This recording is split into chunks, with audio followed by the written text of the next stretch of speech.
Hey everybody, welcome back to Overspeed Shop. On this video, we're going to go ahead and do part 2 on the Ridetech cradle assembly for the Ridetech 4-link system. So let's go ahead and get started. All right, so it's time to get started back on the Ridetech 4-link adaptation of all the pieces I have. So if you remember in the first video for the Ridetech suspension, I made this piece. This is the frame reinforcement. So now I'm just going to make the mirror image of that out of this. All right, so continuation of this, we got this one for the driver's side. Now we need to make the mirror image of that one. So let's go ahead and do that, right? All right, so now we got those done. You got the driver's side and the passenger side. Still need to do some grinding on this one to clean it up. Now we can go ahead and clamp these up into the frame. And we can create our piece that holds the upper control arms and then the tube that runs across the back for your shock mounts. So let's go ahead and get started on that. All right, so as you can see, I got the frame pieces clamped in there now on both sides. So those are all ready to go. I guess I still need to finish welding that up. But so now I'm gonna make the piece that goes from here over to here that holds the triangulated upper control arms. So that's going to be a bracket that goes up here. I'm going to make that out of 1x1 square tubing. It should hold fine. And then from this point to about that point, there's going to be a shock mount. So let's go ahead and get started on those. All right, so I have gone ahead and cut a piece of 1x1, I believe it's 120 wall or maybe 90 wall stock to 38 inches. It's a little long. I went long on it because I'm going to be cutting angles in it to angle it down to the frame. And I went ahead and marked the center line, and I centered lined the mount for your upper control arms. So I'm going to go ahead and weld this directly to this, and then that'll be done. And I can just put that up in there and then cut this or cut that and tack it up in there onto the frame, and it should be good to go. So when I get to the point where I'm cutting these angles, pie cutting these, I'll show that obviously.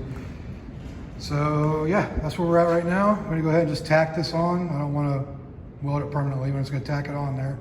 So it's held in and I can take more measurements and figure out where it needs to be. So stand by. All right, so I got that tack welded on each side right there. I made marks at 6 inches, well, 11 inches from center line out. I'm gonna pie cut this and then bend it down to make the angle that we need to go from the frame up to this point in the body. So I'm gonna do that right now, and then when I get that done, I'll bring you back. All right, so I have it all tack welded with the angles on it. I'm gonna put it back up in there, figure out the distance, the length I need.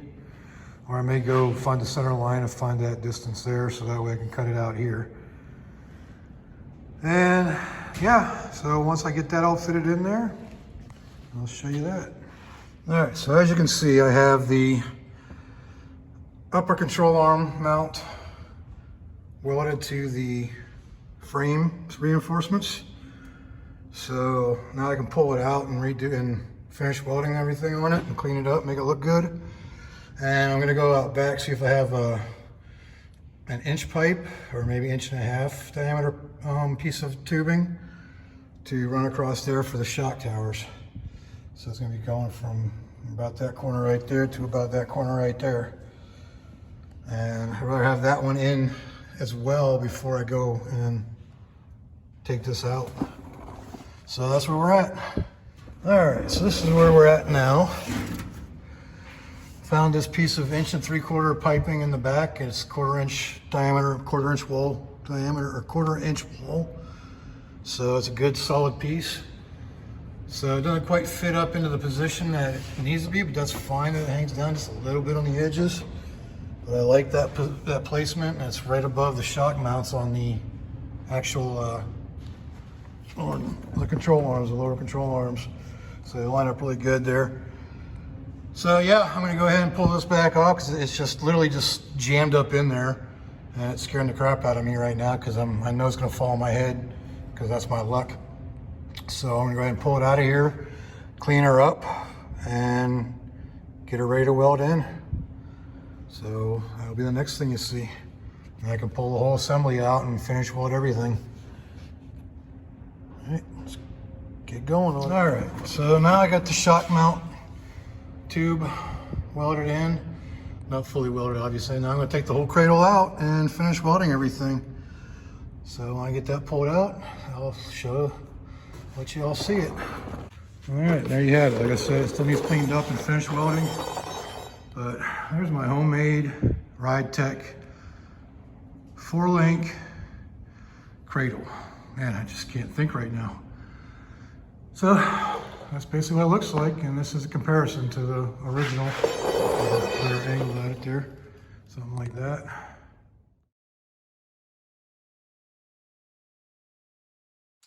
All right, so now we are completely welded everywhere. So now it's left us to clean it up and paint it. And just here, let me get back so you don't zoom in too close to those welds. They will hold, they're just not very pretty. But that's the cradle complete now. So that'll be going up into the car soon. And I will weld it in as much as possible. And I'll probably go ahead and, the original plan was to bolt these through and have a back plate that goes to the back on the inside of the car. So that'd be going through the seat back basically. I might put that on there just for extra support. Maybe drill holes through and put them on just for the hell of it. And that way it's actually attached there too. And I'm planning on welding it as well, so. But yep, that's where we're at. So the cradle is officially complete, basically. And just a matter of putting it in and lining up the lowers, getting some shocks, and putting it all in. All right, that's gonna conclude this video on the Ridetech 4-link cradle assembly fabrication that I did. So, like I said, it's something I used a bunch of scrap metal that I had laying around. The only thing I spent money on was the 3x3 angle iron.